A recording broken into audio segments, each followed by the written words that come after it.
বন্ধুরা, এই ময়লা ফেলা জায়গাটা আমি অনেকগুলো সোনার বার দ্বারা কিনে নিই।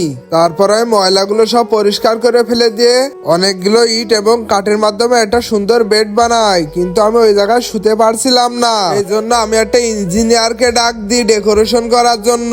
ইঞ্জিনিয়ার সর্বপ্রথম এসে লোহার ফ্রেম এবং শক্ত স্ক্রু দ্বারা একটা স্ট্রাকচার বানায়। তারপরে ফ্রেমের চারিদিকে শক্ত কার্ডবোর্ড দিয়ে দেয় এবং কি প্রয়োজনীয় জিনিসপাতি রাখার জন্য একটা থাক বানায়, যেটা আমার বেডের নিচেই ছিল এবং কি বেডটাও খুব নরমদায়ক ছিল। এরপর প্রয়োজনীয় জামা কাপড় রাখার জন্য একটা সুন্দর ছোট্ট একটা আলমারি বানিয়ে দেয়, প্রয়োজনীয় মোবাইল চার্জ দেওয়ার জন্য একটা জায়গা বানিয়ে দেয় এবং কি প্রয়োজনীয় ব্যাগপত্র রাখার জন্য একটা জায়গা বানিয়ে দেয়। তারপরে একটা ওয়াশরুম বানিয়ে দেয়, যেটা দেখতে একদম লাক্সারি টাইপের মতন ছিল।